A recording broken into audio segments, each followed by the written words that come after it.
कह करके, मुसलमान कह करके, और बल्कि हिंदू मुसलमान में भी एक और जो गरीब आदमी है ना, वो सारे चाहे हिंदू हैं, चाहे मुसलमान हैं, चाहे सिख हैं, चाहे ईसाई हैं, उनके बीच में एक ऐसी दीवार, एक रेखा बनाई हुई है, उनको पीछे रखा हुआ है।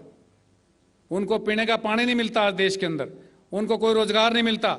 और आज इतने नौजवान इस देश में हैं जिनकी काबिलियत के आधार पर उनकी कहीं सुनवाई नहीं होती।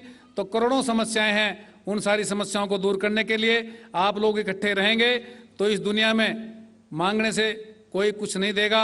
आप अपने अंदर ताकत पहचानो, बहुत बड़ी ताकत आपके पास है। उस ताकत को लेकर के इस देश को एक सही दिशा देना और भाईचारे को बढ़ाना, और सारी दुनिया की जिम्मेदारी आप लोगों के ऊपर है। और जो हजरत मोहम्मद साहब ने सारी दुनिया के लिए संदेश दिया, किसी एक आदमी के लिए नहीं दिया। उन्होंने जो अमृत की वर्षा की है वो प्राणी मात्र के लिए की है। आओ उस अमृत को पहचानें, उसको धारण करें, और सारी दुनिया की भलाई करने के लिए हम सब इकट्ठे होकर के भाईचारे की ताकत को लेकर आगे बढ़ें। तो मैं इन शब्दों के साथ आप सबका आभारी हूँ। मुझे बोलने का समय दिया, इसके लिए आभारी हूँ।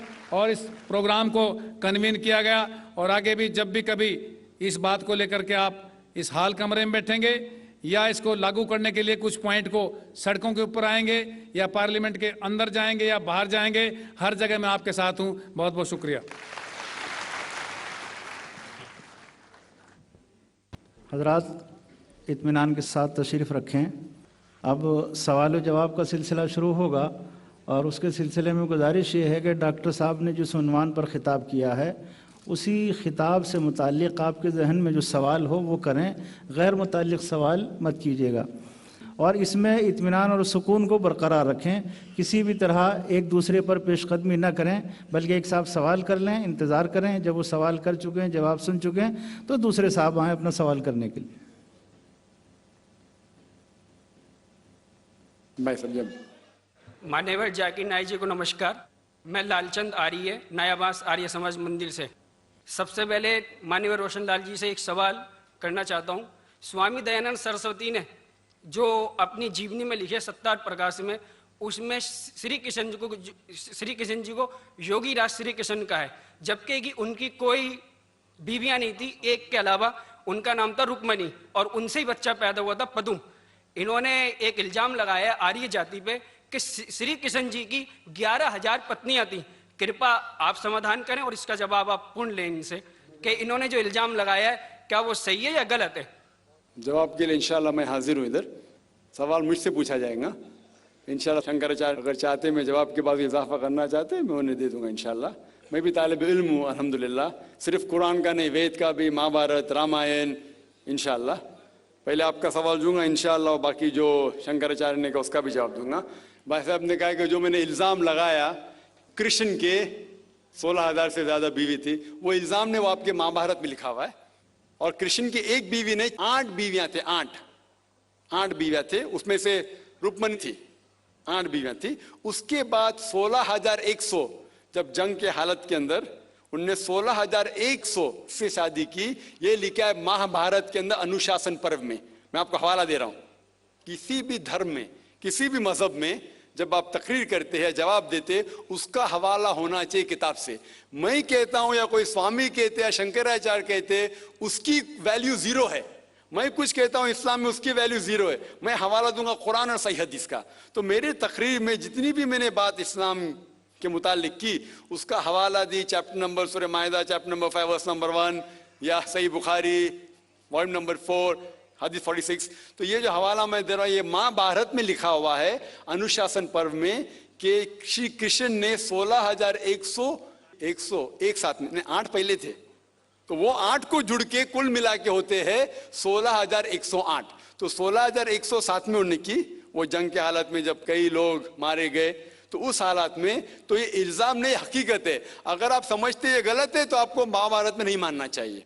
और जो लोग ने अभी तकरीर किए, मैं तकरीर के बाद माशाअल्लाह जब शंकराचार्य ने कहा और शुरू किया, उन्होंने पूरी तकरीर में एक अरबी की आयत की तिलावत की, आयत या अरबी बोलें कलमे की तिलावत की, और एक संस्कृत की तिलावत की। और कई लोग ने जब उन्हें कहा ला इलाहा इल्लल्लाह मुहम्मद रसूलुल्लाह, जब उन्होंने कहा कलमे शहादत, ला इलाहा इल्लल्लाह मुहम्मद रसूलुल्लाह। बहुत लोग ने ये समझा होगा कि जो कह रहे हैं शंकराचार्य वो मुसलमानों को बहलाने के लिए कह रहे होंगे। उनकी क्या नियत थी अल्लाह वाला, मैं नहीं जानता, मैं उनकी नियत के ऊपर शक नहीं कर सकता हूं। लेकिन क्योंकि मैं तालिब इल्म हूं इस्लाम और दिगर मज़ाहिब का, मेरे दिमाग में फौरन जो वो कह रहे थे कि ये एक कलमा वेद का निचोड़ है, पुराना का निचोड़ है, जो वो कह रहे थे, फौरन मेरे दिमाग में वो श्लोका याद आने लगे। और शंकराचार्य बिल्कुल सही कह रहे थे। उनकी नीयत क्या थी अल्लाह आलम, लेकिन वो बिल्कुल सही कह रहे थे कि अगर आप हिंदू मजहब की किताब पढ़ेंगे, उन्हें सही कहा कि हिंदू मजहब, ये नाम जो हिंदू है ये ब्रिटिशर्स ने दिया है, अंग्रेजों ने दिया। ये हिंदू लफ्ज जो है अंग्रेजों ने दिया है, सही नाम होना चाहिए वेदांतिस्ट या सनातन धर्म। ये हिंदू जो नाम है ये हिंदुइज्म अंग्रेजों ने दिया। हिंदू नाम सबसे पहले पर्शियन लोग ने जब आए थे हिमालय के जरिए, और जो अरब लोग आए थे हिंदुस्तान में, उन्होंने नाम हिंदू दिया। और आप इंसाइक्लोपीडिया ब्रिटानिका में पढ़ेंगे वॉल्यूम नंबर 20 रेफरेंस नंबर 581, उसमें कहा गया है कि Hinduism is a group of beliefs for people living in India. तो हिंदुइज्म जो लफ्ज है ये अंग्रेजों ने दिया है, सही लफ्ज होना चाहिए सनातन धर्म। और बिल्कुल सही है कि सबसे ऊंची किताब हिंदुइज्म में वेद और उपनिषद पुराना। अगर आप पढ़ेंगे छंदोग्य उपनिषद अध्याय 6 सेक्शन नंबर 2 श्लोका नंबर 1, उसमें लिखा गया है एकम एविदित्यम, भगवान एक ही है दूसरा नहीं है। श्वेताश्वेतार उपनिषद में लिखा हुआ है अध्याय 6 श्लोका नंबर 9 में, नाचस्य कशिज जनिता न चदीपा, ये संस्कृत कोटेशन है, इसके मानी होते कि उस भगवान का कोई रब नहीं है, ना कोई वालिदैन है, उसका ना कोई पालने वाला है, ना वालिद है ना वालदा है। आगे आप पढ़ेंगे लिखा हुआ है श्वेताश्वेतार उपनिषद में अध्याय 4 श्लोका नंबर 19 में, न तस्य प्रतिमा अस्ति, उसके जैसा कोई भी नहीं है। और सारे किताबों में से जो सबसे ऊपर किताब है जिस तरह शंकराचार्य ने कहा वो है वेद। और 4 वेद है, ऋग्वेद, यजुर्वेद, सामवेद और अथर्ववेद। यजुर्वेद में लिखा हुआ है अध्याय 32 chapter number 32 shloka number 3 verse number 3 में लिखा है, न तस्य प्रतिमा अस्ति, उसका ना कोई अक्ष है, ना कोई बुत है, ना कोई तस्वीर है। उस भगवान का ना अक्ष है ना तस्वीर है। और आगे लिखा हुआ है यजुर्वेद में अध्याय 40 श्लोका नंबर 9 में, अंधात्म प्रविशंति या असम्मुति उपास्ते। अंधात्म मीन अंधकार, प्रविशंति मतलब अंदर जाना। वो लोग अंधकार में जा रहे हैं जो लोग असम्मुति की पूजा करते हैं। असम्मुति मतलब कुदरती चीजें, हवा, आग, पानी। जो लोग कुदरती चीजें की पूजा करते हैं वो अंधकार में जा रहे हैं। और आगे श्लोका कहता है कि वो लोग और गहरे अंधकार में जा रहे हैं जो लोग संभूति की पूजा करते हैं। संभूति मतलब बनाई हुई चीजें, मतलब टेबल, चेयर, गाड़ी, बुत, ये जो बनाई हुई चीजें हैं उसकी अगर पूजा कर रहे हैं तो और अंधकार में जा रहे हैं। और आप पढ़ेंगे ऋग्वेद, चारों वेदों से सबसे ऊंचा वेद है ऋग्वेद। ऋग्वेद में लिखा हुआ है जिल्द नंबर 1 बुक नंबर 1 किताब number 1 him number 164 shloka number 46, एकम सत विप्र बहुधा वदान्ते, जिसके मानी है सच एक है, सच्चाई एक है, भगवान एक है। और संत लोग भगवान को मुख्तलिफ नामों से पुकारते हैं लेकिन भगवान एक है। और जो उनने संस्कृत में श्लोक पढ़ी वो आदि श्लोक थी, पूरी श्लोक में पढ़ूंगा इंशाअल्लाह। वो श्लोक जो उन्होंने पढ़ी वो ब्रह्म सूत्र है, हिंदुइज्म के ब्रह्म सूत्र है। एकम ब्राह्म द्वितीया नास्ते, आदि पढ़ी पूरी है, एकम ब्राह्म द्वितीया नास्ते नहना नास्ते नास्ते किंचन, जिसके मानिए भगवान एक ही है, दूसरा नहीं है, नहीं है, नहीं है, जरा भी नहीं है।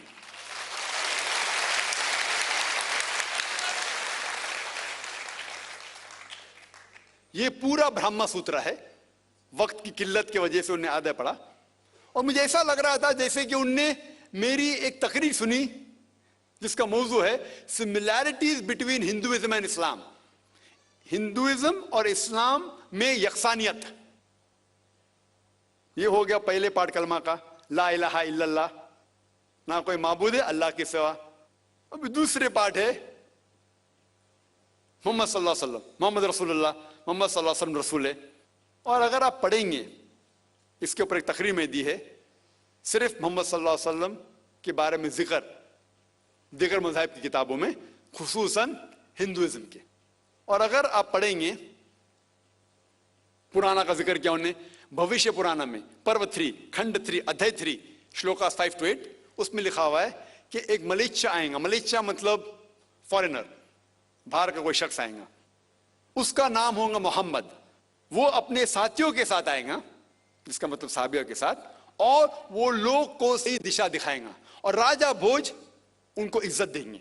आगे पढ़ेंगे आप भविष्य पुराना पर्व 3 खंड 3 अध्याय 3 श्लोका 10 से लेके 27 तक, उसमें लिखा हुआ है कि ये शख्स आर्य धर्म को फैलाएगा, सच्चा धर्म को फैलाएगा, और इस शख्स के मानने वाले दाढ़ी उगाएंगे, सिर पे शेंड नहीं रखेंगे,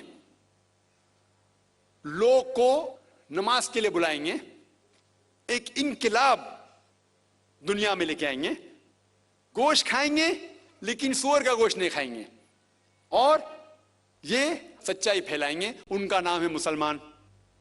ऐसे कई मोहम्मद सल्लल्लाहु अलैहि वसल्लम का जिक्र भविष्य पुराना में है, ऋग्वेद में है, सामवेद में है, अथर्ववेद में है, और खुसूसन अगर आप पढ़ेंगे पुराना में भी है, जिसका नाम है कल की पुराना। और कल की पुराना अगर आप पढ़ेंगे अध्याय 2 chapter number 2 verse number 4, 5, 7, 11 and 15, जिसका भागवत पुराना में भी जिक्र है, volume number 2 verse number 18 to 25, 18 से 25 तक, जिसमें कल की पुराना का जिक्र है। कल युग में एक शख्स आएंगे जिसका नाम है कल की, उनके वालिदा का नाम है सुमति और वालिद का नाम है विष्णु यास। सुमति के मानी अमन, अमन करने वाली, और हम जानते हैं कि हमारे पैगंबर आखिरी पैगंबर सल्लल्लाहु अलैहि वसल्लम के वालिदा का नाम था आमिना, जिसका मतलब है अमन फैलाने वाले, और विष्णु यास मतलब भगवान की इबादत करने वाला, और हम जानते हैं मोहम्मद सल्लल्लाहु अलैहि वसल्लम के वालिद का नाम अब्दुल्ला था। इस तरीके से मोहम्मद सल्लल्लाहु अलैहि वसल्लम के आने का जिक्र कल की पुराना में है और भागवत पुराना में भी है। तो इस बुनियाद पर ये पूरी तकरीर कर सकता हूं मैं 2 घंटे के लिए, 4 घंटे के लिए, सिर्फ मोहम्मद सल्लल्लाहु अलैहि वसल्लम का जिक्र हिंदू मज़ाहिब की किताबों में। अभी वक्त नहीं है, लेकिन ये दोनों जोड़ के जो शंकराचार्य ने बिल्कुल सही कहा, ला इलाहा इल्लल्लाह मोहम्मद रसूलुल्लाह, के निचोड़े का ना कोई माबूद है अल्लाह के सिवा, और मोहम्मद सल्लल्लाहु अलैहि वसल्लम के पैगंबर है। लेकिन आखिरी में हमारे मोहतरम शुएब साहब ने कहा कि अल्लाह उन्हें हिदायत दे, और मैं भी अल्लाह ताला से दरख्वास्त करता हूं कि अल्लाह उन्हें हिदायत दे, ना ही सर कटाने की इस्लाम के लिए, इस्लाम के ऊपर अमल करने के। हो सकता है कि काफ़ी चीज़ पर अमल करते होंगे, लेकिन मुकम्मल जिस तरीके से कहा गया है उनके वेद के अंदर कल की पुराना में, एक शख्स आएंगे जो आपको सीधी रास्ता दिखाएंगे। वो जिक्र है कल की के बारे में, जो जिक्र है मोहम्मद सल्लल्लाहु अलैहि वसल्लम के बारे में, और उन्हें इस्लाम की किताबें पढ़ी अल्हम्दुलिल्लाह सुम्मा अल्हम्दुलिल्लाह। और इंशाअल्लाह मैं भी दुआ करता हूँ कि अल्लाह ताला शंकराचार्य को हिदायत दे। तो जो भी सवाल का जवाब है अल्हम्दुलिल्लाह किताबों के हवाले से होना चाहिए, वो सही जवाब है।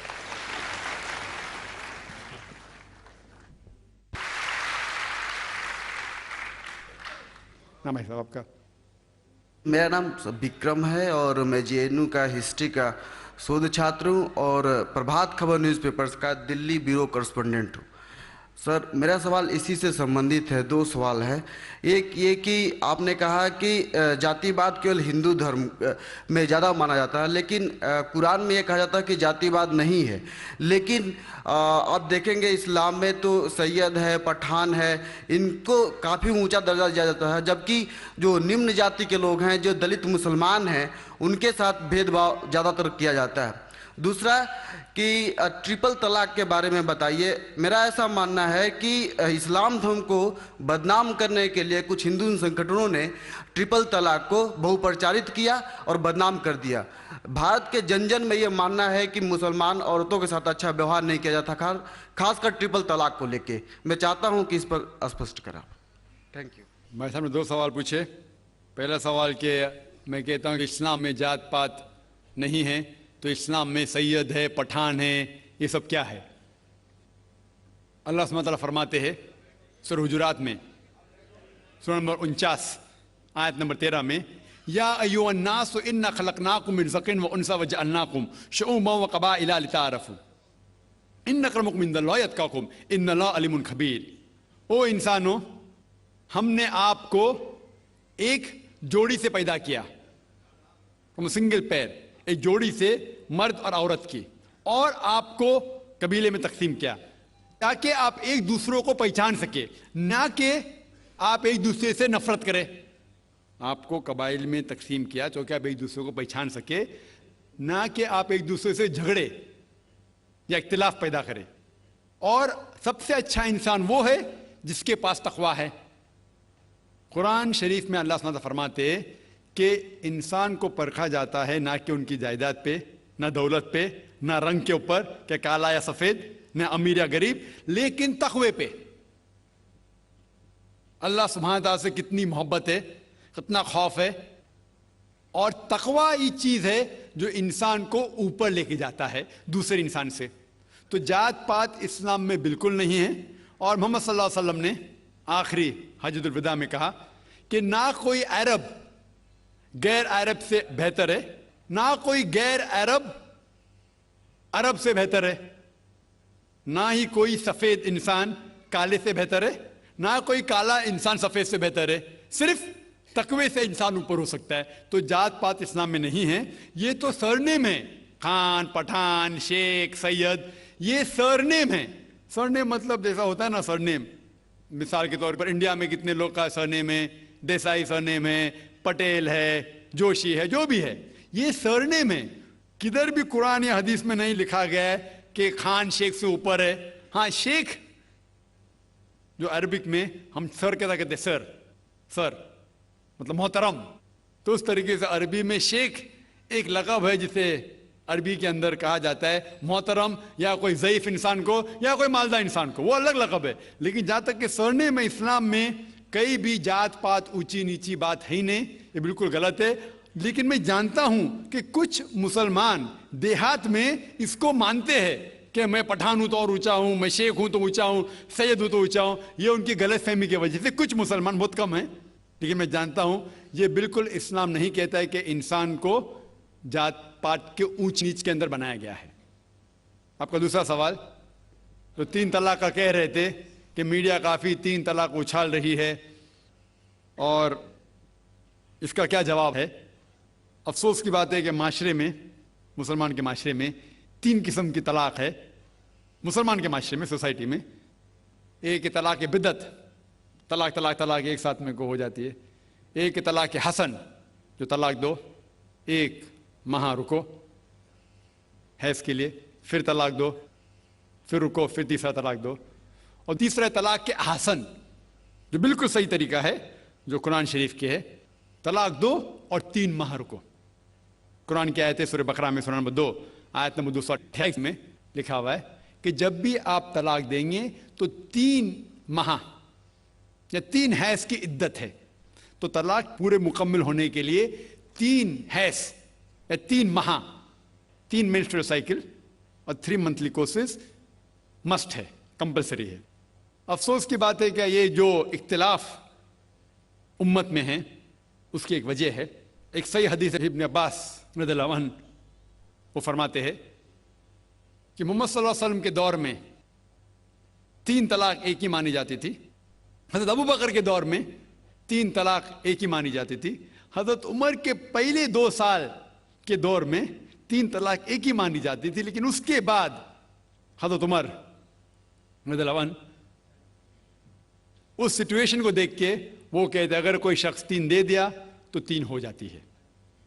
इस हदीस की वजह से जो इख्तिलाफ उम्मत में है, और कई उलमा में इख्तिलाफ है, लेकिन उलमा में इख्तिलाफ है, रहेगा एक मंच पे आएंगे कि अल्लाह आलम।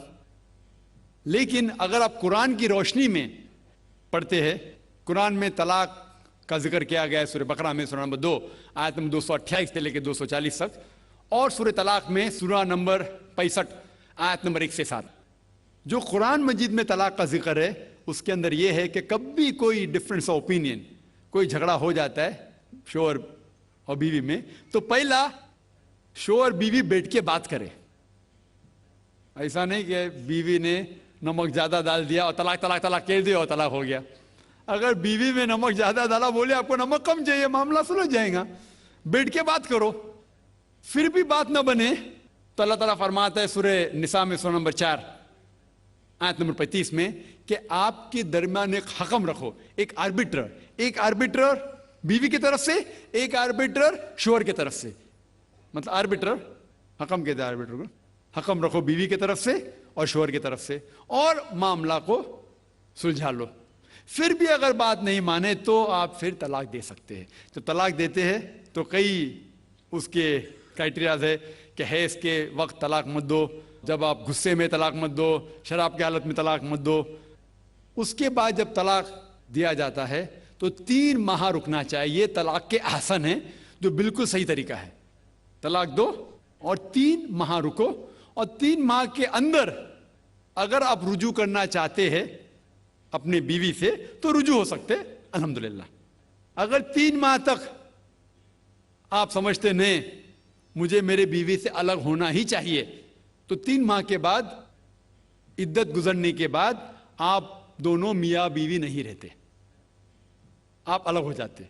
लेकिन उसके बाद अक्सर मुसलमान भी नहीं जानते ये कुरान की आयत क्या है। कुरान शरीफ में लिखा हुआ है सूरह बकरा में सूरह नंबर 2 आयत नंबर 232 में कि अगर वो शख्स अपनी पुरानी बीवी से फिर से शादी करना चाहता है तो मत रोकिए।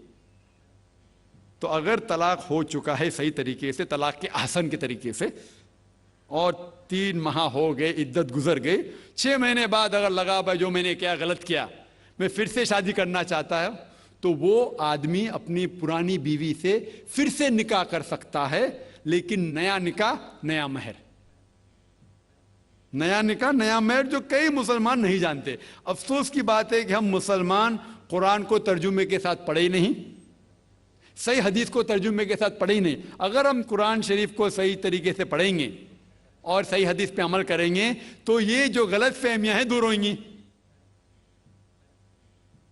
और फिर से अगर शादी हुई, फिर से आप साथ में रह सकते, फिर से प्रॉब्लम हुआ तो फिर तलाक दो, फिर 3 माह रुको, फिर से अलग हो जाओ, फिर से आप चाहते फिर से शादी कर सकते। 3 बार जायज है, तीसरे बार आखिरी बार है, उसके बाद आप फिर से शादी नहीं कर सकते जब तक वो दूसरी किसी से शादी नहीं करे। लेकिन मैंने अपनी जिंदगी में एक भी शख्स मेरे जिंदगी में नहीं आया जो तलाक के आसन किया, सही तरीके से तलाक दिया, अलहदा हो गए, फिर निकाह हो गया, फिर अलहदा हो गया, फिर निकाह हुआ, फिर अलहदा। मैंने कोई भी शख्स मेरे जिंदगी में पूरे दुनिया में ऐसा शख्स के बारे में सुना ही नहीं जो सही तरीके से किया और बिछड़ गया, फिर से शादी की, फिर से बिछड़ गया, फिर से निकाह के, फिर बिछड़ गया, फिर शादी करना चाहता है। अगर आप सही तरीके से कुरान के ऊपर अमल करेंगे तो ये नौबत आएंगी नहीं।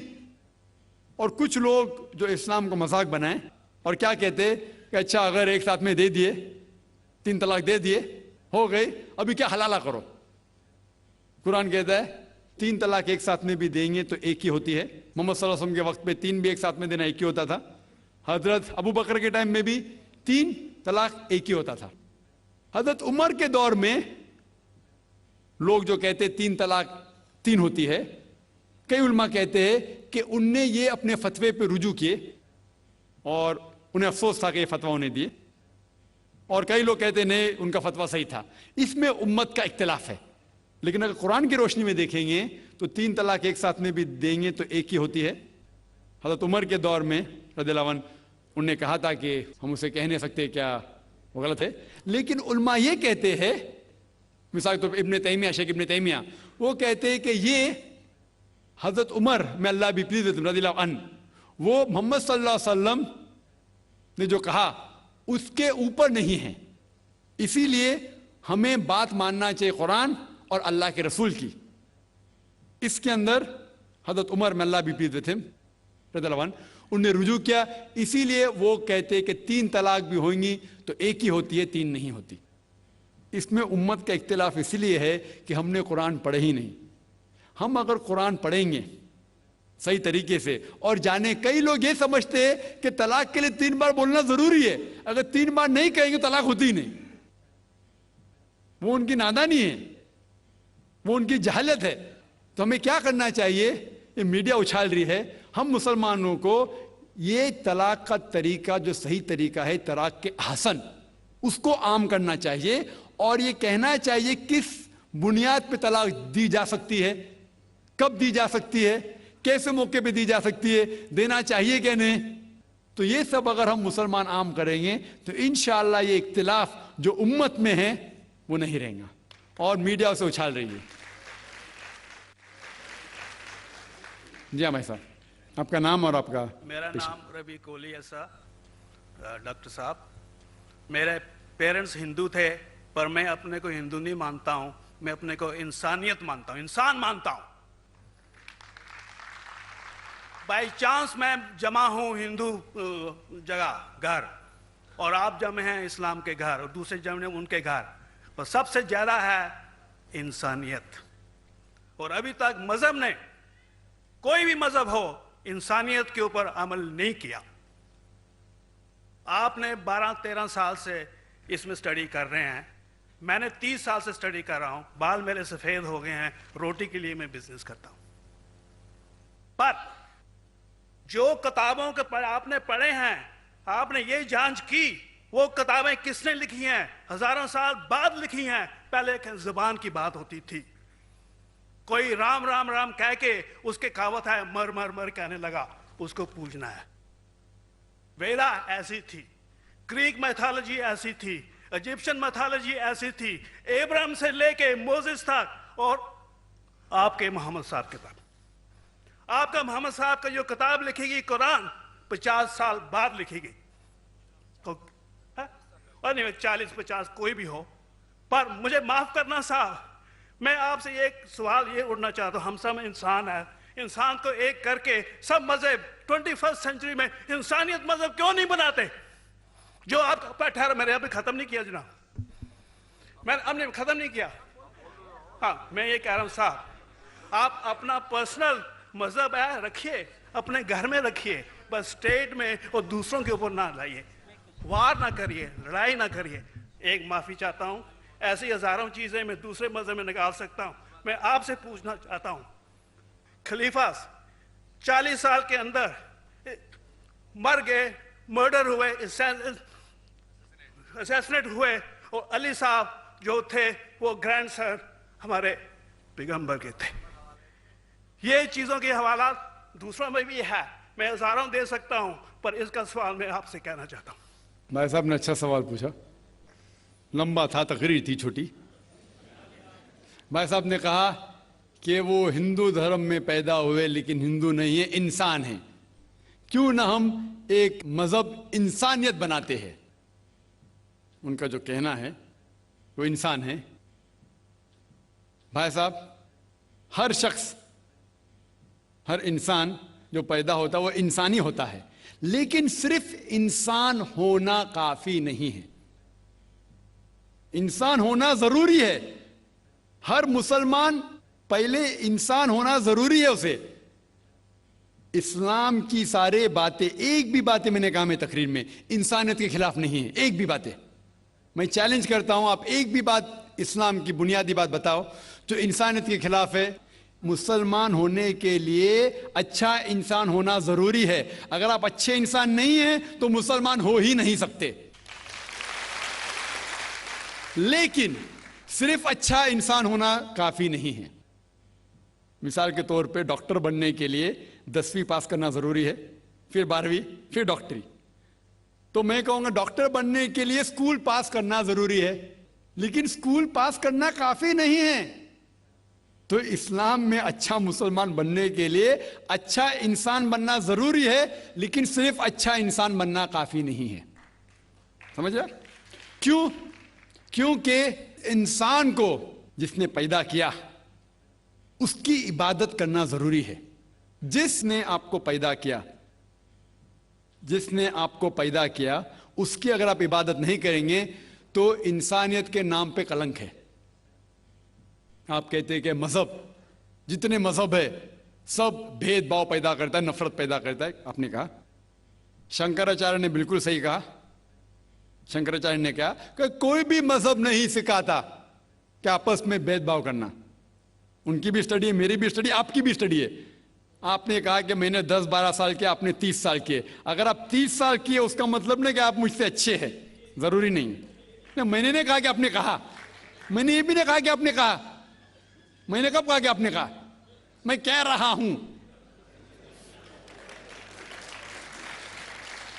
मैंने कब कहा कि आपने कहा? मैं कह रहा हूं क्योंकि आपने कहा कि अब 30 साल की स्टडी की। मैं हिंदू मजहब पे भी चंद साल के अल्हम्दुलिल्लाह सुम्मा अल्हम्दुलिल्लाह कई शंकराचार्य से बात की, कई स्वामी जी से बात की, कई प्रीस्ट और फादर से अमेरिका में की। मैं तो अभी तक जवान हूं माशाअल्लाह, अल्लाह का फजल है, अल्लाह का फजल है। आपने कहा कि मजहब भेदभाव करता है, यह कहना बिल्कुल गलत है। मजहब भेदभाव नहीं करता। जो मजहब के मानने वाले हैं वो मजहब को सही तरीके से नहीं समझते हैं, इसीलिए भेदभाव पैदा करते, वो अलग बात है। गलती है मजहब के मानने वाले की, मजहब की नहीं। ये कह रहे हैं कि मजहब की, मिसाल के तौर पे एक मर्सिडीज कार है, मर्सिडीज कार है, मुझे ये जानना है कि मर्सिडीज कार कितनी अच्छी है। तो एक ड्राइवर मर्सिडीज कार चलाते जो ड्राइविंग जानते ही नहीं और मर्सिडीज कार को ठोक देते, तो किसकी गलती है, मर्सिडीज गाड़ी की कि ड्राइवर की? अगर आपको जानना है मर्सिडीज कार कितनी अच्छी है तो आपको यह देखना चाहिए स्पेसिफिकेशन, उसका पावर कितना है, हॉर्स पावर कितना है, माइलेज कितना है, सेफ्टी मेजर कितना है। उसकी तहकीक करने के बाद आपको कहना चाहिए कि कितनी अच्छी मर्सिडीज कार है। अगर जानना चाहिए कितनी अच्छी है तो उसको बिठाओ जो ड्राइविंग जानता है। तो इसीलिए इस्लाम को जानने के लिए मुसलमानों को मत देखो, अगर देखना है तो मोहम्मद सल्लल्लाहु अलैहि वसल्लम को देखो। आप मुझे मत देखो, मुझे मत देखो, हमारे आज के मुसलमान को मत देखो। देखो जो सबसे अच्छा ड्राइवर है, सबसे अच्छा इस्लाम को समझ चुका है, वो मोहम्मद सल्लल्लाहु अलैहि वसल्लम है। उनको देख के इस्लाम की तहकीक करो, और तहकीक करने के लिए आपको इस्लाम की किताब पे जाना पड़ेगा। और आपने जो कहा आखिर के अंदर कि सारी मजहब किताब बाद में लिखी गई, पहला कहना था, आप काफी हद तक के सही है, आप काफी हद तक के सही है कि आप बिल्कुल सही फरमाते, लेकिन यह कहना कि सारी मजहब की किताब उसमें गलती है। अक्सर मजहब कितने किताब है, वेद हो, उपनिषद हो, बाइबल हो, ओल्ड टेस्टामेंट हो, न्यू टेस्टामेंट हो, आपने कहा मूसा अलैहिस्सलाम से लेके वहां से था, लेकिन आखिरी में जो आपने गलती की मोहम्मद सल्लल्लाहु अलैहि वसल्लम, वहां गलती की। आखिर में आके आप अटक गए, आखिर में आके आप फंस गए। आपने शायद इस्लाम का मुताला सही तरीके से नहीं किया होगा, आपने शायद अरुण शुरू की किताब पढ़ी होगी। अगर आप कोई मजहब का मुताला करना चाहते हैं तो जो मजहब को समझ चुका है उसकी किताब पढ़ो। आप अगर अरुण शुरू की किताब पढ़ेंगे और इस्लाम के मुताला करा कहेंगे, ये किधर का सही फैसला है? मैं कहता हूं अरुण शुरी जैसे लोग की पढ़ी होंगी, क्योंकि जब भी कुरान नाजिल हुआ, जब भी कुरान की आयत नाजिल होती थी, मोहम्मद सल्लल्लाहु अलैहि वसल्लम अनपढ़ थे। जब भी कोई आयत नाजिल होती थी वो उसे याद करते थे और अपने साथियों सहाबा से उसकी तिलावत करते थे, और सहाबा फौरन उसे लिख लेते थे। तो मोहम्मद सल्लल्लाहु अलैहि वसल्लम की मौजूदगी में हर आयत लिखी जाती थी और वो उसे चेक कर, मिसाल के तौर पे इक़रा बिस्मि रब्बिकल लज़ी खलक़ आयत नाज़िल हुई, उन्होंने याद किया, सहाबा से कहा, सहाबा ने लिखा इक़रा बिस्मि रब्बिकल लज़ी खलक़, पढ़ के सुनाओ, पढ़ा, हाँ सही। अगर गलती होती तो वहीं टोक देते थे। तो मोहम्मद सल्लल्लाहु अलैहि वसल्लम की मौजूदगी में जब भी अल्लाह सुब्हानहू व तआला आयत नाज़िल करते थे वो याद करते थे और लिखवाते थे और चेक भी करते थे। सारा कुरान मजीद मोहम्मद सल्लल्लाहु अलैहि वसल्लम की मौजूदगी में लिखा गया। आप जो कह रहे वो हजरत उस्मान का जिक्र कर रहे, वही तो अफसोस की बात है, आपने सही मुताला किया ही नहीं। हजरत उस्मान ने कई साल बाद, 40-50 साल बाद, जो आप कह रहे 40-50 यहां से आपको आया, उनने क्या कहा कि इस कुरान मजीद का जो नुस्खा है उसको और नुस्खे बनाए जाए और बाकी लोग में फैला दिया जाए, क्योंकि लोग को इख्तिलाफ था रवानगी के अंदर। तो उसको दूर करने के लिए हजरत उस्मान रज़ियल्लाहु अन्हु उनने कहा कि जो नुस्खा मोहम्मद सल्लल्लाहु अलैहि वसल्लम की मौजूदगी में था, उनने अपनी बीवी को दिया, हजरत हफ्सा को, और जो हजरत उमर की बेटी थी उनके पास महफूज था, उनने लिया, और सहाबा 5-6 सहाबा जो ज़ैद बिन थाबित रज़ियल्लाहु अन्हु, उनकी सदारत में उसकी नकल की, और ये नकल हुए नुस्खे को दुनिया के अलग अलग जगह पे फैलाइए। और एक नुस्खा अब भी मौजूद है कोप्टा की म्यूजियम में, कोप्टा की म्यूजियम इस्तांबुल में। तो आप जो जिक्र कर रहे हैं वो उतारे हुए कुरान शरीफ का जिक्र कर रहे, जो हकीकत में कुरान शरीफ है वो मोहम्मद सल्लल्लाहु अलैहि वसल्लम की मौजूदगी में लिखा गया था। उनने खुद उसको चेक की क्या सही था, और जब भी आयत नाजिल होती थी अपनी सही जगह पे उसे लिखवा लेते थे मोहम्मद सल्लल्लाहु अलैहि वसल्लम। तो ये कहना बाकी मजहब की किताब में अक्सर अब सही है। मिसाल के तौर के ऊपर बाइबल 70 ईयर्स बाद लिखा गया है, वेद वो सैकड़ों साल बाद लिखा गया है। कितनी पुरानी वेद है, कभी वेद आया दुनिया में ये किसी को पता ही नहीं।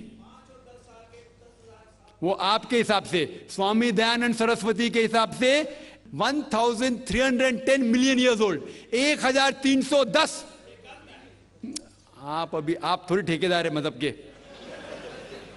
आप ठेकेदार है मजहब के क्या? नहीं ठेकेदार है ना।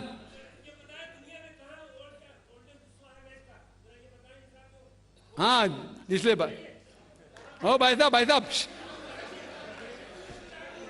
ना, बिल्कुल सही भाई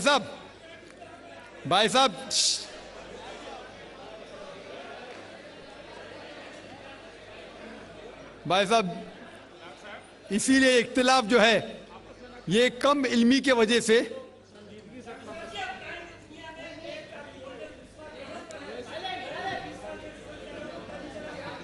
वेद का क्या नहीं,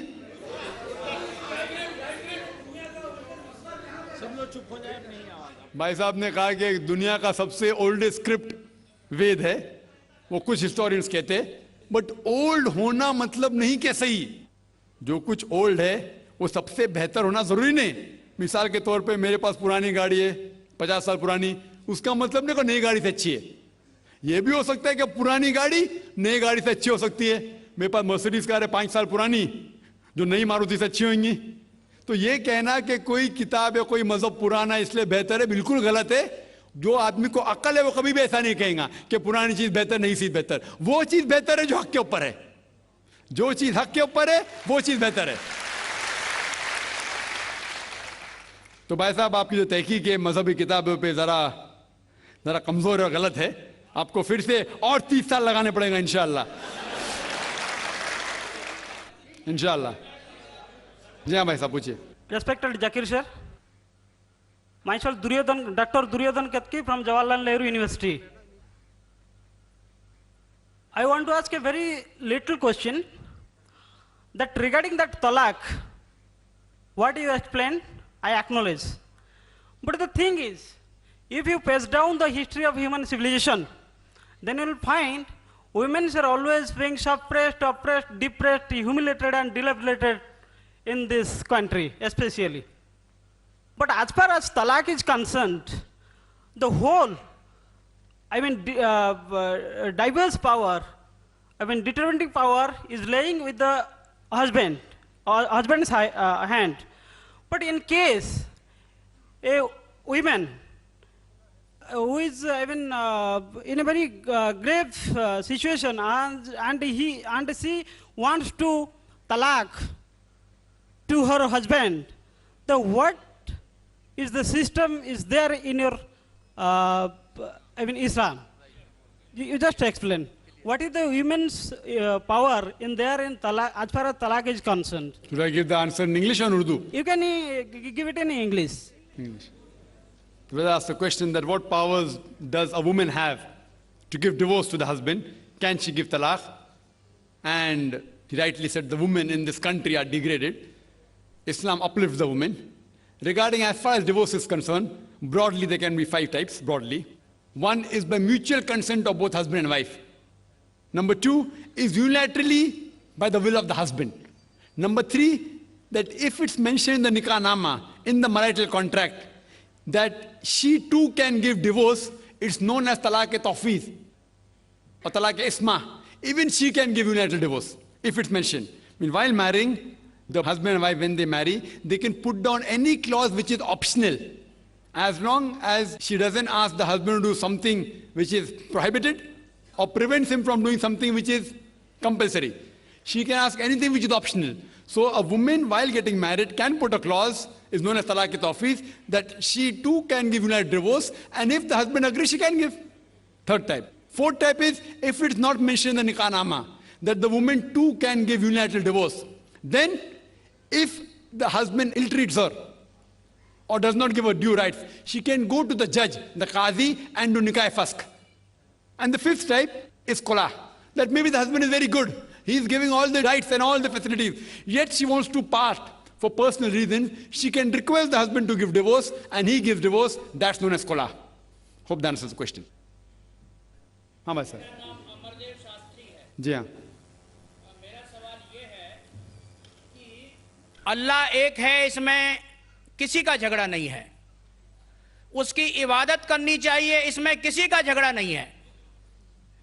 झगड़ा है लाइफ स्टाइल का, झगड़ा है कल्चर का, संस्कृति का, और हर मजहब अपनी संस्कृति को अल्लाह से जोड़ता है कि अल्लाह यह कह रहा है। क्या अल्लाह टाइम टाइम पर नई नई बातें कहता है, या पुराने टाइम में जो कुछ कह दिया गया है वही सच है, या आगे फ्यूचर में कुछ और नई बातें भी कहेगा?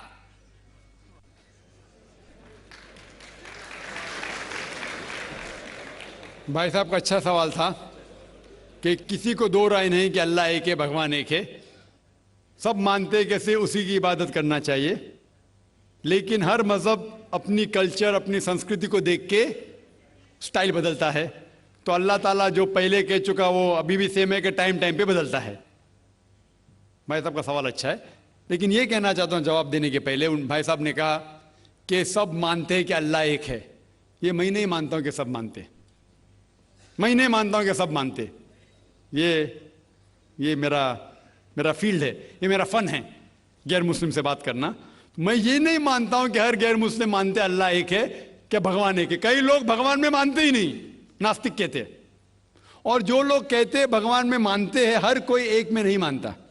कितने लोग 3 में मानते, कितने लोग 100 में मानते, कितने लोग सब कुछ भगवान मानते हैं। तो पहले आपके जो सवाल का जो पहला था, हर इंसान मानता है भगवान एक है, उससे मैं मुत्तफिक नहीं हूं। दूसरी चीज कि सब एक ही भगवान, एक ही ईश्वर को पूछते हैं कि इबादत करते, ये भी मैं नहीं मानता हूं। ये बात है कि अक्सर लोग मानते हैं कि भगवान एक है, यहां तक के तो सही है, अक्सर, सब नहीं अक्सर, लेकिन एक ही भगवान को पूछते ये बिल्कुल गलत है। सब लोग एक भगवान को नहीं पूछते। मिसाल के तौर पे अक्सर कुरान की आयत है, कुरान की आयत है कि जो लोग कहते हैं कि एक भगवान को मानते हैं लेकिन और को भी पूछते हैं, उसे कहते हैं शिर्क। आप पूछेंगे आम इंसान भगवान एक है, मालिक एक है बोलेंगे, लेकिन जा रहे पूज रहे, बुद्ध को पूज रहे, कभी इसको पूछते कभी उसको पूछते।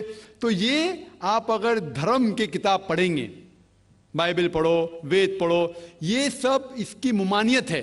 ये हराम है कि किसी और को पूछना। इसके बावजूद धर्म के मानने वाले अक्सर दूसरी चीज को पूछते हैं जो बिल्कुल गलत है। तो ये कहना कि इंसान एक ही भगवान में मानता है और उसी को पूछता है बिल्कुल गलत है। आप देखेंगे आमतौर पर जो फर्क है कि जो कुरान की आयत है ताला विला कलमतिन सवाइम बैना बैनकुम, आपस में उस चीज पे आओ जो हम और आप में यकसा है। सबसे पहली बात है अल्लाह नाबुद इल्लल्लाह, कि हम एक ही ईश्वर, एक ही भगवान की इबादत करें।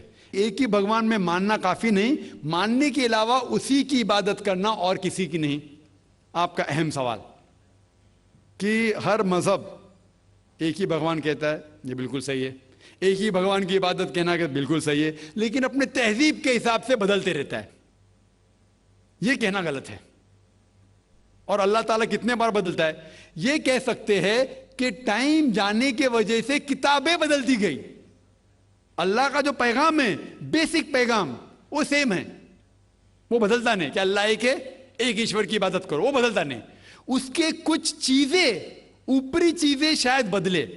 मिसाल के तौर पे किस तरीके से इबादत करना, हम जिस तरीके से सलाह पढ़ते हैं वो 1400 साल पहले मोहम्मद सल्लल्लाहु अलैहि वसल्लम पैगंबर के जरिए नाजिल हुआ। लेकिन जो मेन है कि एक ही ईश्वर है, एक ही ईश्वर की इबादत करना चाहे, वो कभी भी नहीं बदलेगा। लेकिन टाइम जाने के वजह से जो मजहबी किताबें लोग बदलते गए। अल्लाह ताला फरमाते कुरान में, सूरह बकरा में, सूरह नंबर 2 आयत नंबर 79, फ़वैलुल लिल्लज़ीना यक्तुबूनल किताब बिअयदीहिम सुम्मा यक़ूलूना हाज़ा मिन इंदिल्लाह लियश्तरू बिही समनन कलीला फ़वैलुल लहुम मिम्मा क़दबत अयदीहिम वैलुल लहुम मिम्मा यक्सिबून। इसकी मानी है कि लानत है वो लोग पे जो लोग किताब अपने हाथ से लिखते हैं और कहते हैं अल्लाह की तरफ से है। लानत है उनके ऊपर जो कमाते हैं और लानत है उनके हाथ के ऊपर। तो अल्लाह ताला फरमाते हैं कि किताबें बदली गई है। तो जितने मजहबी किताबें हैं आज की तारीख में सारी कुरान मजीद को छोड़ के, विलियम मोर एक क्रिटिक है, इस्लाम के खिलाफ किताब लिखता है, बहुत शिद्दत से इस्लाम के खिलाफ है। उनने लिखी थी 200 साल पहले कि शायद एक ही मजहबी किताब है जो पूरी पाक है 1200 साल तक के, वो है कुरान। तो एक ही किताब जो महफूज है, क्यों? अल्लाह सुब्हानहू व तआला कहते हैं कुरान में, सूरह हिजर में सूरह नंबर 15 आयत नंबर 9 में कि मैंने कुरान नाजिल किया है और मैं इसकी हिफाजत करूंगा। जितने पहले किताबें आए वो वक्त के हिसाब से बदल दिए और अल्लाह सुब्हानहू व तआला ने उसे महफूज रखने की जरूरत समझा ही नहीं। क्यों? क्योंकि जितने पैगंबर मोहम्मद सल्लल्लाहु अलैहि वसल्लम के पहले आए वो पैगंबर सिर्फ अपनी कौम के लिए आए और कुछ वक्त के लिए आए, ता क़यामत तक नहीं। ईसा अलैहिस्सलाम सिर्फ यहूद के लिए आए, मूसा अलैहिस्सलाम उस वक्त के लिए आए। जितने पैगंबर आए अपनी कौम के लिए आए और कुछ महदूद वक्त के लिए आए, एक कौम के लिए आए। लेकिन मोहम्मद सल्लल्लाहु अलैहि वसल्लम आखिरी पैगंबर सिर्फ मुस्लिम या सिर्फ अरबों के लिए नहीं आए, सारी इंसानियत के लिए आए। और जो कलाम उनके जरिए नाजिल हुआ अल्लाह सुब्हानहू व तआला कुरान, वो सिर्फ मुस्लिम के लिए नहीं और सिर्फ उस वक्त के लिए, वो सारी इंसानियत के लिए और ता क़यामत तक है। तो क्योंकि ये किताब महफूज रखने वाली किताब है, ये किताब कभी नहीं बदलेंगी, ये आखिरी है। और अल्लाह ताला फरमाते हैं सूरह माइदा में सूरह नंबर 5 आयत नंबर 3 में कि मैंने इंसानों के लिए इस्लाम चुना और उनके लिए ये मजहब सबसे बेहतरीन मजहब चुना और ये मुकम्मल हो गया। इसके बाद कुछ चीज नई नहीं आएंगी और कुछ चीज निकाली नहीं जा सकती। तो पहले जितने किताबें आए, जितने नाजिल हुए अल्लाह ताला के, वो बदलते गए क्योंकि उसे महफूज रखने की जरूरत थी नहीं, क्योंकि वो पैगाम पूरा मुकम्मल पैगाम ता क़यामत तक था ही नहीं। लेकिन आखिरी पैगंबर मोहम्मद सल्लल्लाहु अलैहि वसल्लम 1400 साल पहले आए, उनका जो पैगाम है और जो किताब नाजिल की गई कुरान, वो ता क़यामत तक होने वाली थी, इसीलिए उसे महफूज रखा गया है। तो अल्लाह सुब्हानहू व तआला ने 1400 साल पहले समझे कि ये वक्त ही सही है कि इंसानियत उस दर्जे पे पहुंच गई कि वो कुरान को समझ सके। आप मुझे पूछेंगे कि कुरान पहले क्यों नाजिल किया, 1400 साल पहले क्यों किया, 10,000 साल पहले क्यों नहीं किया? तो मैं कहूँगा कि अल्लाह ताला हमारा खालिक है, वो जानता है कि इंसान कब किस चीज़ समझ सके। मिसाल तो मेरा बेटा कहेगा कि मुझे डॉक्टर बनने का, डायरेक्ट मेडिकल कॉलेज में डालो, मैं बोलूँगा पहले बार 10th करो, स्कूल जाओ, फिर कॉलेज जाओ, फिर मेडिकल कॉलेज जाओ। तो उसी तरीके से अल्लाह सुब्हानहू व तआला हमारे खालिक है, वो जानते थे कि ये 1400 साल पहले इंसान इस दर्जे पे पहुंचे कि वो कुरान को समझ सके और उनने नाजिल किया। और अभी ये आखिरी किताब है, इसके बाद कोई भी नया पैगंबर नहीं आएगा। इसके बाद कोई कहता है कि मुझे अल्लाह ताला से वही आती है, उसको साइकेट्रिस्ट की जरूरत है, साइकेट्रिस्ट, दिमाग की बीमारी है। Yes, sister. Do you have any question? Yes, sister. Most welcome. हाँ, मेरा नाम लीला है, मैं जेएनयू से आई हूँ। मेरा सवाल आपसे ये है कि आप मुस्लिम, दलित और हिंदू महिला को किस दृष्टिकोण से देखते हैं? और अगर एक ही दृष्टिकोण से देखते हैं तो गुजरात में जो दंगा हुआ उसने मुस्लिम महिलाओं के साथ ही रेप क्यों किया गया पकड़ पकड़ कर? बहन का सवाल है कि आप मुस्लिम, हिंदू और दलित को किस दृष्टि से देखते हैं, और अगर एक है तो जो गुजरात में सिर्फ मुसलमान महिलाओं के साथ बलात्कार क्यों हुआ? पहला सवाल का जवाब, किस दृष्टि से मैं हिंदू, दलित और मुसलमानों को देखता हूं? इंसान की दृष्टि से, इंसान की दृष्टि से। अल्लाह ताला फरमाते हैं, अल्लाह सुब्हानहू व तआला कुरान में फरमाते हैं सूरह इसरा में सूरह नंबर 17 आयत नंबर 70 अल्लाह ताला फरमाते वलक़द कर्रमना बनी आदम, हम हर बनी आदम, हर आदम के औलाद पे करम फरमाए। अल्लाह ताला फरमाते लक़द कर्रमना बनी आदम, हर आदम के औलाद, हर बनी आदम के ऊपर करम फरमाए। चाहे वो अमेरिका में पैदा हो, हिंदुस्तान में हो, सऊदी अरेबिया में हो या इंग्लैंड में हो, चाहे वो काला हो या गोरा हो, चाहे वो औरत हो या आदमी हो, या किस भी मजहब में पैदा हो, समझ के अल्लाह ताला ने हर बनी आदम के ऊपर करम फरमाया। उसके बाद अल्लाह सुब्हाना व ताला ने हिदायत दी किस तरीके से अपनी जिंदगी बसर करना। और जिस तरीके से आपने कहा कि हिंदू मजहब की किताबों का मुताला किया हूं मैंने, अल्हम्दुलिल्लाह। दलित जो है, जैसे कुछ लोग जानते होंगे, बाबा साहब अम्बेडकर मरने के कुछ महीने पहले उन्होंने बुद्धिज्म एक्सेप्ट किया। वो इस्लाम से मुतासिर थे, कुछ मुस्लिम लोगों ने उनका साथ नहीं दिया, तो वो सेकंड मजहब पे गए जो उनके हिसाब से बेहतर था, वो बुद्धिज्म। और जो दलित है वो एक्चुअली देखे जाओ तो न्यू बुद्धिस्ट है। अफसोस की बात है कि दलित भी नहीं जानते कि उनका मजहब क्या है। और जब सेंसस होता है इस इंडिया का, तो दलित को हिंदू में शुमार किया जाता है, जो बिल्कुल गलत है। बाबा साहेब अम्बेडकर लगभग 300 मिलियन 30 करोड़ लोग को, लगभग 30 करोड़ दलित लोग को हिंदू से छुटकारा पाने के लिए, कास्ट सिस्टम से छुटकारा पाने के लिए अलहदा हुए। लेकिन अफसोस की बात है आज के सेंसस में जब हिंदू की गिनती होती है उसमें दलित को भी गिना जाता है, जो बिल्कुल गलत है। दलित हिंदू नहीं है। बाबा साहेब अम्बेडकर ने दलित को कास्ट सिस्टम, जात पाती से छुटकारा पाने के लिए उनने बुद्धिज्म एक्सेप्ट किया। इसे कहते हैं नियो बुद्धिस्ट। और अल्हम्दुलिल्लाह सुम्मा अल्हम्दुलिल्लाह, बाबा साहेब अम्बेडकर की किताब भी मैंने पढ़ा, और अगर आप पढ़ेंगे riddles of Hinduism volume number 4, उसके अंदर भी लिखा हुआ है कि कृष्ण के 16,108 बीवियां थी। बाबा साहेब अम्बेडकर ने हिंदू मज़हब किताब का काफी मुताला किया, और उसके बाद उसने कहा कि कास्ट सिस्टम गलत है। और सिर्फ बाबा साहेब अम्बेडकर ने भी नहीं, मिसाल के तौर पर राजा राम मोहन रॉय, वो भी कास्ट सिस्टम के खिलाफ थे। जस्टिस आना डे, राजा राम मोहन रॉय बंगाल से थे, जस्टिस आना डे मुंबई के थे। ये सब वो हिंदू रिफॉर्मर्स, और उन्होंने कहा कि हमें उपनिषद और वेद की तरफ आना चाहिए। और स्वामी दयानंद सरस्वती जो आर्य समाज शुरू किए, उनका भी नजरिया था कि वेद की तरफ आना चाहिए, वो सही धर्म है। तो मेरा नजरिया ये है कि मैं हिंदू धर्म की किताब पढ़ चुका हूं अल्हम्दुलिल्लाह, बाबा साहब अम्बेडकर की किताब पढ़ चुका हूं, और मैं कुरान की उस आयत के ऊपर अमल करता हूं, सूरह अल इमरान सूरह नंबर 3 आयत नंबर 64, तालो इला कलमतिन सवाइम बैन बैनकुम, आओ हम आपस में उस बात पे सहमत हो जो हम में यकसा है, और उसके ऊपर अमल करें। जिस तरीके से हमने कहा कि जो यकसा है, और जो आखिरी के मुकर्रर ने कहा जो यकसा है दिगर मज़ाहिब के, उस बात को लो, लेकिन सिर्फ जिक्र मत करो, उसके ऊपर अमल भी करो। सारे मजहब की किताब, चाहे हिंदू मजहब हो या सिख मजहब हो या ईसाई मजहब हो या यहूद मजहब हो, सारी मजहब की किताब ये कहते हैं कि भगवान एक है, अल्लाह एक है, उसके ना कोई इमेज है ना कोई तस्वीर है। और हर मजहब का मुताला करेंगे हमें यह पता चलेगा कि ईश्वर भगवान अल्लाह एक ही है, उसके अलावा कोई नहीं है। और इन मजहब की किताबों में हिंदुइज्म, जुडाइज्म, क्रिश्चियनिटी, इन सब में मोहम्मद सल्लल्लाहु अलैहि वसल्लम के आने का भी जिक्र है। तो मैं उन लोगों से ये बात कर रहा हूं, अगर आप अपनी मजहब की किताब पढ़ेंगे तो आप और करीब आएंगे। और इस्लाम के मानी क्या है? इस्लाम मानी अपनी सारी ख्वाहिशें अल्लाह के ख्वाहिश पे निछावर करना। और जो शख्स अपनी ख्वाहिश अल्लाह की ख्वाहिश या भगवान के ख्वाहिश में निछावर करता है उसे कहते हैं मुस्लिम। ये मेरा नजरिया है।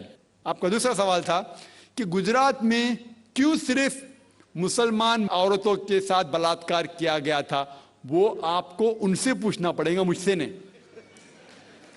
मैं तो मौजूद नहीं था, मैंने उनसे नहीं कहा। हो सकता है जिस तरीके से शंकराचार्य ने कहा, और मैंने मेरी तकरीर में भी कहा कि ये चीज है पॉलिटिशियन की वजह से। पॉलिटिशियन, ये जो दंगा फसाद जो होता है इस देश में दुनिया में सबसे ज्यादा दंगा फसाद होते, कोई मुल्क में जो दुनिया में दंगा फसाद होते वो हिंदुस्तान नंबर 1। और इसके मेन कारण है ना कि हिंदू मुस्लिम में झगड़ा है, मेरे हिसाब से मेन कारण है पॉलिटिशियन। क्योंकि उनका मेन मकसद है कि वोट इकट्ठा करने के लिए वो दंगा फसाद करते हैं, मजहब का इस्तेमाल करते। इसी तरीके से गुजरात में ये दंगा फसाद करने के लिए कई दलितों का सहारा लिया, उनको भड़काया गया। उनका मेन मकसद था कि वोट जीतना। जिस तो शंकराचार्य ने कहा कि वोट जीतने के लिए मैंने क्यों कहा कि 100% पॉलिटिशियन खराब है, अक्सर कहता हूं, अक्सर, ज्यादातर। और ये इसीलिए ये दंगा फसाद होता है वोट के बुनियाद के लिए।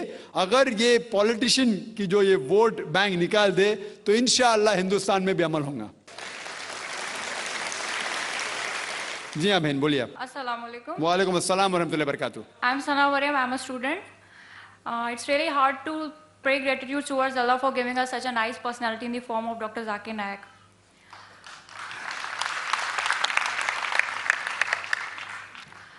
Sir, I want to ask about an ayah, about a verse from Surah An-Nur, which mostly people misinterpret. I'm going to translate in Urdu. It's from verse number 35, that Allah नूर है ज़मीन और आसमान का, उसके नूर की मिसाल ऐसी है जैसे कि एक ताक है और उसके ऊपर चिराग, और वो चिराग शीशे की कंदील में है, और वो एक बाबरकत जैतून के तेल से जलाया जाता है, और वो बाबरकत जैतून का दरख्त ऐसा कि ना वो मशरक़ी है ना मगरबी, और बहुत खूब है कि वो चिराग आप ही रोशनी देने लगे। अल्लाह जिससे चाहता है अपनी नूर की तरफ रहनुमाई करता है। I want to have this the interpretation from you sir. Mostly people misinterpret this. Thank you. बहन ने सवाल किया है सूरह नूर की आयत, सूरह नंबर 24 आयत नंबर 35, अल्लाह नूर समावाति वल अर्द, कि अल्लाह सुब्हानहू व तआला आसमान और धरती के नूर है, और उसकी मिसाल है जिस तरीके से द लैम्प द निच इन बिटवीन, कि एक मिसाल है कि कंदील की तरह है, उसमें एक चिराग है। उसकी मानी क्या है बहन पूछ रही है। Sister, the meaning of this verse is that Allah सुब्हानहू व तआला सारी कायनात, आसमान और इस धरती के लिए हिदायत का जरिया है, नूर है, और सीधी राह दिखाते हैं। आम तर्जुमा है, आपको कुछ सोचने की जरूरत है। आम तर्जुमा है कि वो रोशनी फैलाते हैं सारी दुनिया में, सारी कायनात में, सारी धरती पे, सारे आसमान पे। इसके माने ये कि अल्लाह सुब्हानहू व तआला, who is the creator, the sustainer and the cherisher of everyone, he is the one to guide everyone. वो सब इंसानों को हिदायत देता है और हमें उनकी बात के ऊपर अमल करना चाहिए। मुझे पता है कि कुछ लोग दूसरा तर्जुमा करते हैं, वो बिल्कुल गलत है। सही तर्जुमा ये कि वो सब लोग को सही राह दिखाता है। Hope that answers the question. जी हाँ भाई साहब पूछिए। मेरा नाम BS गुप्ता, मैं एक एडवोकेट हूँ। दो कम्युनिटीज जो भारत में रहती हैं जी, दो कम्युनिटीज जो भारत में रहती हैं, मेजॉरिटी कम्युनिटी 80% जिसको कहते हैं हिंदूज और 20% मुस्लिम्स, उनके बीच में गलत या सही ये भावना है कि इस्लाम जो फैला था वो तलवार के ज़ोर से फैला था। हिस्टोरिकल फैक्ट है या ये मिथ है कह नहीं सकते, लेकिन क्या ये सच है कि 3000 से 6000 तक हिंदू मंदिरों को गिरा के मस्जिद में बदला गया? क्या ये सच है कि स्पेशली औरंगज़ेब के वक्त में हज़ारों लाखों हिंदुओं को ज़बरदस्ती उनके जनेऊ काट के उनको मजबूर किया गया कि वो मुसलमान बने? नंबर 2, जो कि आज के समय के अनुसार एक सवाल मैं पूछ रहा हूँ, हिंदुओं पर हिंदू मैरिज एक्ट लागू है, जिसकी परिभाषा में सिवाय क्रिश्चियंस और मुस्लिम्स को छोड़ के बुद्ध, जैन को, सिखों को, सबको शामिल किया गया है। क्या मुसलमानों का ये कहना नहीं बनता कि आप सबको शामिल करते हैं हिंदू मैरिज एक्ट में, इसका नाम बदल के एक ऐसा एक्ट बनाया जाए जो सब पे लागू हो, या इसके अल्टरनेटिवली एक यूनिफॉर्म सिविल कोड जो दोनों धर्मों के अच्छे टेनेट्स को शामिल करे, उसको लागू किया जाए। एक चीज़ मैं ये समझता हूँ कि मुस्लिम लॉ में जो विल है, जिसके अंदर ये लिखा है कि 1/3 से ज़्यादा कोई विल नहीं कर सकेगा, इसका मैं इनकॉर्पोरेशन अगर यूनिफॉर्म सिविल कोड बनता है तो मैं चाहूँगा कि वो हिंदुओं पे भी लागू हो। ये नहीं है कि हिंदू मैरिज एक्ट को अगर इंडियन मैरिज एक्ट में बदला जाए तो मुसलमानों पे लागू हो और हिंदुओं पे कोई चीज़ ना आए। मुझे इस्लाम में ये चीज़ बहुत अच्छी लगी। ऐसे ही कोई यूनिफॉर्म सिविल कोड के लिए ये मुस्लिम आगे क्यों नहीं आ रहे, इसकी वजह मुझे बताई जाए। भाई साहब ने 3 सवाल पूछे एक सवाल में। पहला सवाल के हिस्ट्री से पता चलता है कि इस्लाम तलवार के जोर पे फैला कि नहीं, लेकिन ये मुझसे पूछ रहे क्या ये हकीकत नहीं है कि 3000 से ज़्यादा मंदिरें गिराई गई थी और मस्जिद बनाए गए और बहुत से लोगों का कत्ल किया गया? ये बिल्कुल गलत है, अफवाह है। ये मैं कह सकता हूं कि कुछ मंदिरें शायद गिराई गई होंगी, इससे मैंने कहा तो एक भी मंदिर नहीं गिराई गई। हो सकता है कि कुछ मुसलमान अपने आप को जो मुसलमान कहते हैं, अपने आप को जो मुसलमान कहते हैं, उनने आके कुछ मंदिरों को गिराया होगा और मस्जिद बनाया होगा, हो सकता है। लेकिन ये कहना कि 3000 से 6000 मंदिर गिराए गए, ये बिल्कुल अफवाह है, बिल्कुल गलत है, बेबुनियाद है, बिल्कुल बेबुनियाद है।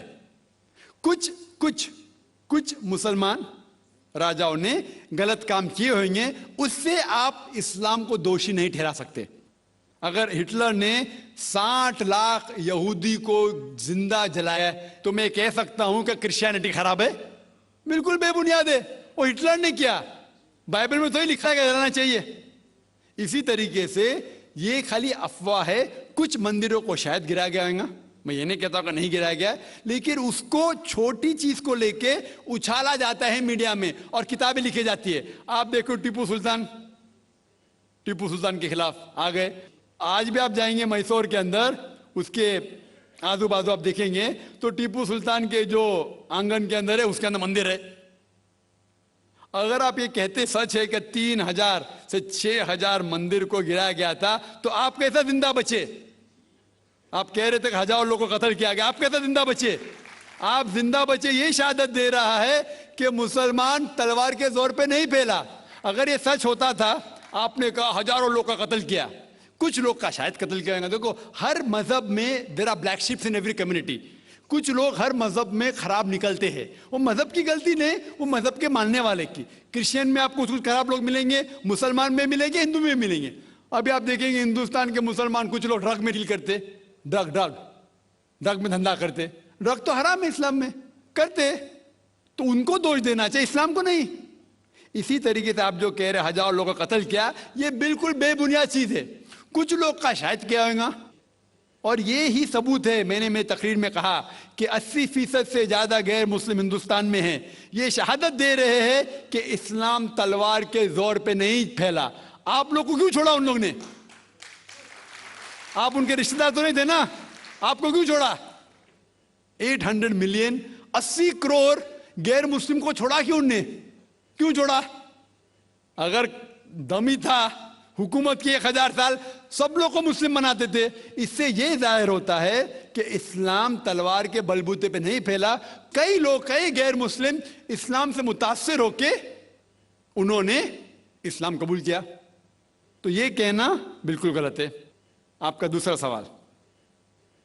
सवाल कि हमें क्या करना चाहिए? ये अलहदा लॉ नहीं होना चाहिए, सब एक ही कॉमन सिविल कोड होना चाहिए और सब मजहब की अच्छी चीजें लेके कॉमन सिविल कोड करना चाहिए। मैं आपके बिल्कुल साथ हूं, बाकी मुसलमान शायद आपके खिलाफ होंगे, मैं आपके साथ हूं। क्यों मैं साथ हूं आपके? पहला चीज, हम मुसलमान अगर दिगर मजहब के बारे में जानेंगे, कभी कॉमन सिविल कोड की बात आती, सबसे ज्यादा नारा मुसलमान गलत है। यह मुमकिन ही नहीं है, क्योंकि हिंदुस्तान में हिंदू मजहब के कितने फिरके हैं, यह मुमकिन ही नहीं है। मुसलमान तो सिर्फ 20% या 80% या 75% जो हिंदू लोग हैं, उसमें ही मुमकिन नहीं है ये कॉमन सिविल कोड। हिंदू लोग ही इसको फॉलो नहीं कर सकते। हिंदू मजहब में कितने मुख्तलिफ ग्रोह है। एक कहता है कि बेटी को जाना चाहिए, एक कहता है बेटे को जाना जायदाद, एक कहता है कि जितनी खेती है वो नहीं जा सकती बेटी को, दूसरा ग्रोह कहता है। कितने मुख्तलिफ ग्रोह है, हजारों। यह मुमकिन ही नहीं है पास होना, मुमकिन ही नहीं। मैं कहता हूं यह अफसोस की बात है कि हम मुसलमान जानते ही नहीं, हमको आवाज करने की जरूरत ही नहीं है। ये खाली हमें छेड़ रहे हैं। क्या कर रहे? छेड़ रहे हैं और हम उकसा जाते। Point number 1। पॉइंट नंबर 2, मान लो आप लोग कबूल करते हैं कि कॉमन सिविल कोड होना चाहिए। आपने क्या कहा कि सारे धर्मों के अच्छी बात को लेना चाहिए। बिल्कुल सही। मेरा पहला सवाल, आप इस्लाम में एक चीज बताओ जो इंसानियत के खिलाफ है, तो हम निकाल देंगे उसको।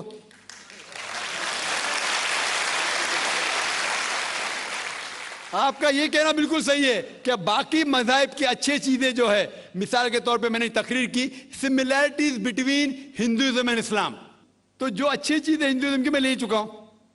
Similarities between Christianity and Islam, जो अच्छी चीजें इस आयत में ले चुका हूं मैं ये पूछना चाहता आपसे, एक चीज जो इस्लाम में खराबी है वो तो बताओ मुझे, तो उसको निकालेंगे ना। लेकिन मंच के ऊपर जब डिबेट होएगा इंशाल्लाह मैं आऊंगा इंशाल्लाह। हाँ, मंच पे जब डिबेट होएगा कि हम क्या करेंगे, हर मज़ाहिब की अच्छी चीज होंगी, तो मैं ये चाहता हूं कि इस्लाम की तरफ से उस मंच पे, उस स्टेज पे इंशाल्लाह मैं आऊंगा। ये चैलेंज है, कोई भी शख्स हिंदुस्तान में हो, मिनिस्टर हों दो, कोई भी स्वामी हों दो, कोई भी शंकराचार्य हों दो, इंशाल्लाह मैं तालिब इल्म हूं इस्लाम और दीगर मज़ाहिब का। मैं तस्लीम करता हूं कि डिबेट होना चाहिए, हक बात जो निकली, लेकिन उसके ऊपर अमल भी होना चाहिए। हक बात जो सबसे बेहतरीन है इंसानियत के लिए, उसके ऊपर अमल होना चाहिए। इसलिए जो आखिरी किताब जो अल्लाह सुब्हानहू व तआला नाजिल की कुरान शरीफ, वो इंसानियत के लिए सबसे बेहतरीन किताब है, उसके ऊपर अमल होना ही चाहिए। आपका तीसरा सवाल, क्या ये हिंदू जो है इनहेरिटेंस के अंदर, ये इनहेरिटेंस जो होता है इस्लाम के अंदर 1/3 हिस्सा, 1/3 हिस्सा हम विल में दे सकते, देना जरूरी नहीं है, दे सकते हैं। इस्लाम के जो विल के अंदर जो आता है इनहेरिटेंस, वो कुरान की आयत है सूरह निसा की सूरह नंबर 4 आयत नंबर 11, 12 और 176, उसमें कहा गया है कि जो भी आपकी जायदाद है, अल्लाह सुब्हानहू व तआला कह चुका है कि आपके बेटे को बेटियों से डबल मिलेगा। आगे लिखा गया है आपके वालिदैन को 1/6 मिलेगा। सिर्फ अगर बच्चे हैं तो वालिद वालदा को दोनों को 1/6, अगर बच्चे नहीं है तो वालदा का 1/3। आगे बढ़ती आयत नंबर 12 पे लिखा है कि आपकी बीवियां जो आपके लिए छोड़ेंगी, अगर बच्चे नहीं आपको आधा मिलेगा, बच्चे हैं तो 1/4 मिलेगा। आप जो आपके बीवियां के लिए छोड़ते हैं, बच्चे नहीं तो उनको मिलेगा 1/4, 1/4, बच्चे हैं तो 1/8, 1/8। ये डिफिकल्ट है याद रखना, आप जाके रेफरेंस देख सकते हैं, सूरह निसा सूरह नंबर 4 आयत नंबर 11 से 12। और इसके बाद अगर आप किसको विल करना चाहते हैं अपनी जायदाद, मैक्सिमम 1/3, लेकिन ये विल जो करेंगे आप, ये इन लोगों में से नहीं होना चाहिए। आप नहीं कह सकते कि मैं मेरे बेटे से ज्यादा मोहब्बत करता हूं, बड़े बेटे से, इसलिए उसको ज्यादा दूंगा, ये बिल्कुल गलत है। लेकिन जो ये दायरे में नहीं आते हैं इनहेरिटेंस के, उनको आप 1/3 हिस्सा दे सकते हैं। आप कहते हैं आपको ये चीज बहुत पसंद है, आप भी करना चाहते हैं, आपको कौन रोक रहा है? इंडियन गवर्नमेंट के हिसाब से आप अगर विल करेंगे, क्या मैं मेरा 1/3 हिस्सा देना चाहता हूं, कोई भी रोक ले सकता हूं, मैं भी नहीं ना मिनिस्टर भी नहीं। और पूरा अगर फॉलो करना चाहते सच्चा धर्म, आप इस्लाम कबूल कर सकते, हम आपको वेलकम करते। आखिर दावाना अल्हम्दुलिल्लाह रब्बिल आलमीन।